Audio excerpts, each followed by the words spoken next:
Hey guys, I'm a broker in Las Vegas, and I'm going to tell you 5 reasons why you do not want to buy in Trump Tower. First, let's get into where Trump Tower is in relation to all the other hotels and casinos that I'm sure you know and love, and general vicinity of what it is. Let's get into it.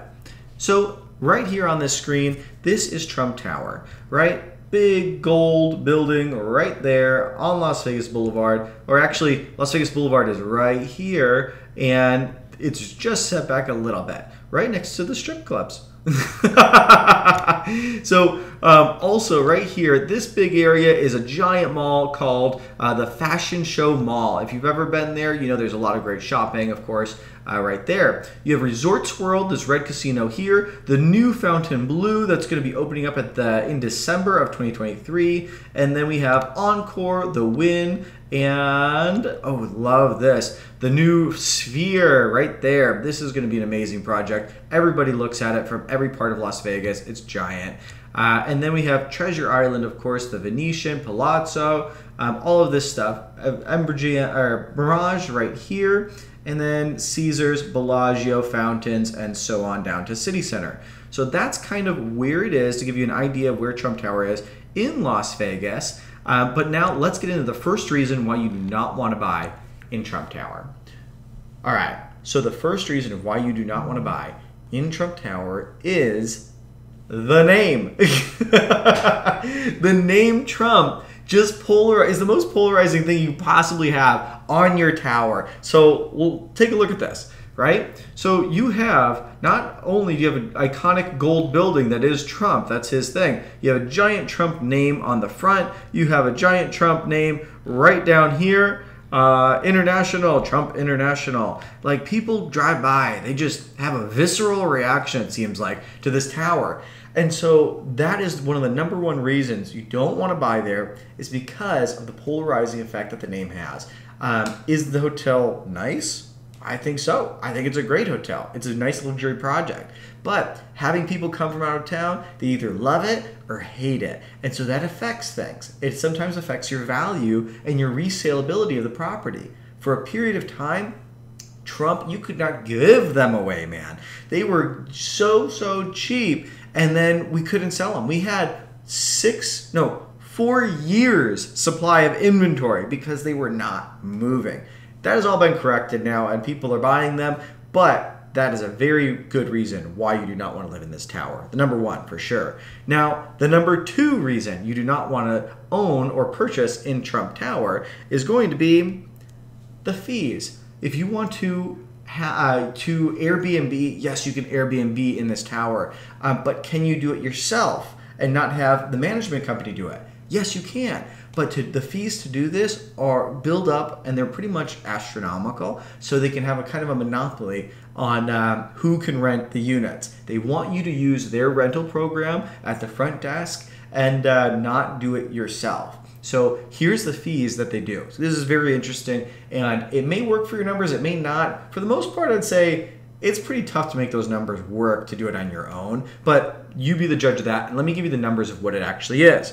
So if you are renting a studio unit, purchase a studio in Trump Tower, you are going to pay a service fee of $79.79 per night, not per reservation, per night. So almost an $80 fee every night that you rent that out for every night, just every night. So if you have a guest on Airbnb that books it, you better have a thick enough margin to be able to get a profit. That's for the studios. The 1-bedrooms are even more. 1-bedrooms are $105 per night, and then you have this 2-bedrooms, which are like penthouses. Those are, you know, pretty big units, pretty expensive, and you're gonna have a higher nightly rate, of course, because it's a penthouse. Those ones are $130.55. So that one's not too bad for me. I mean, of course, that's gonna be high in general over time, but let me run some quick numbers just for a studio. Those are the most popular. They sell really quick, right? And a lot of people have them. They're the most units in the building are studios.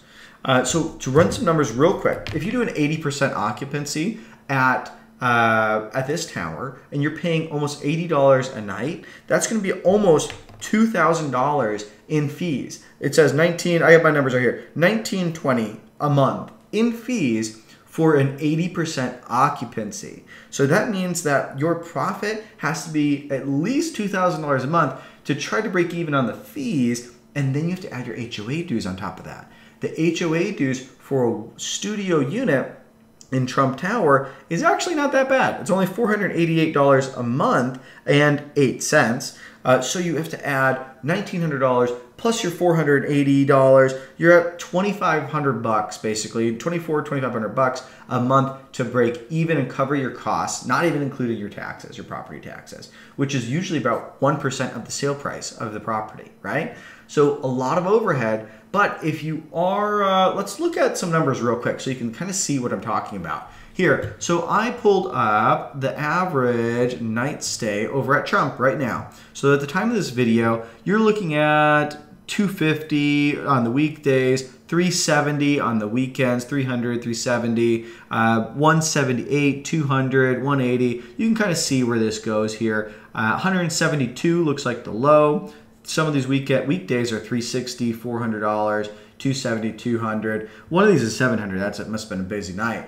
So that is something that you can do. But if you look over on Airbnb, since there is so high of fees, look at this. We really don't have many. Here, you go down, boom, there they stop. There's one that's not Trump. This is not Trump. There's not too many Airbnbs that are actually on the Trump Tower. But if you are a good host and you can rent your Airbnb and you create a good listing, then you could probably actually do well, but you'll have a lower profit margin than some of the other towers. But look at some of these listings that I found on here because they're absolutely terrible and they lie. So looking at this, just click this into this one. This one actually shows pictures of the room. Trump penthouse strip view. That's a lie. It's not a penthouse. Because I can see that it's not a penthouse. And it says it has a strip view. That is definitely not a strip view. I know this tower inside and out. That's not a strip view. And so if you kind of go through, they just throw in tons of random pictures of stuff. This is all stock pictures. I mean, this may be the unit, but I think that's a stock picture as well. They have no real pictures of the unit in here. So if you're a good operator, you could potentially outdo the competition and get better rates. But look at this, $131 a night, $179, $205, $209, $201, right around there. So you'd really have to, you have half of that coming in as income, right? But let's get into number 3 of the reason why you do not want to own in Trump Tower. Number 3 is going to be, if you are in the hotel rental pool program, and you want to come short notice and stay in your unit, chances are you won't be able to.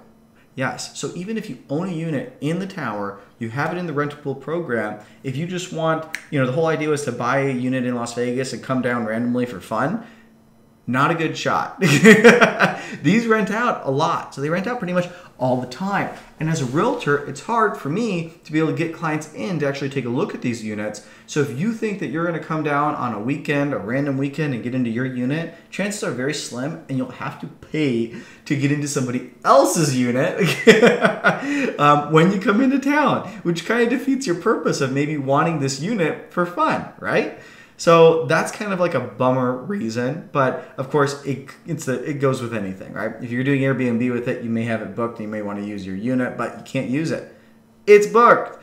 All right, that was kind of like a fun one. I was like, man, people actually told me that sounds like a ridiculous reason, but I have clients that are like, Steve, I'm never able to use my actual unit because I don't give enough notice. I'm not giving the team enough time to be able to block those dates for me to be able to use it, so we end up having to rent someone else's unit all the time. It's just kind of funny. I thought that was kind of interesting. Now, number 4 reason that you do not want to own in Trump Tower is a fact that this property is not connected to anything else. So this property stands on its own. Take a look. This property stands, of course, by itself right here next to the Fashion Show Mall. But you have a big dirt lot here. The closest casino is going to be the Wynn. And if you want to go anywhere else, you're going to have to use a taxi or you have to have a car here, which the car, oh my gosh, That's going to be my fifth reason, and it's pretty shocking. But anyway, let's get back into this. So if you're here, you have to have a car to be able to take you to Resorts World. You have to go down to Fontainebleau in a car. You want to go to the Bellagio, yeah, good luck walking to the Bellagio down Las Vegas Boulevard, this area. Everything when you're in Las Vegas looks close, but then when you start walking, you realize, oh my gosh, this is massive distance to actually cover to get to the places you want. Right? So you definitely have to have a car when you are staying at your property. That's definitely, I mean, for me, it's a must. It's absolute must. Now, speaking of cars, the fifth reason why you do not want to own in this tower would be cars. So if you are staying in this, if this is your vacation home, but you're only here once every other month, you probably would want to have a car at your vacation property, right? So if you're renting it out, if you're doing Airbnb, or if you have the front desk managing it for you, you cannot leave a car as an owner in the parking garage. It is valet only. It is not assigned parking, and you have to either have an active reservation to have a car there or be an owner that stays there full time. So if you're renting it out, you cannot leave a car in the Trump parking garage for an extended period of time while you're not there. So that is a big bummer for some of my clients. They say, hey, this is my vacation home. Of course I have to have a car here. I don't want to Uber or take a taxi everywhere. I want to take my own car to Bellagio, right? So that is going to be the fifth reason why you do not want to own in Trump Tower. I hope this video helped you out. And of course, I'm a broker in Las Vegas. So reach out to me with any questions about real estate anywhere in town, either high rises or off the strip. No problem. I just got done showing a commercial warehouse. Love that stuff. Well, talk to you soon, guys. All my contact information is down below, and happy shopping.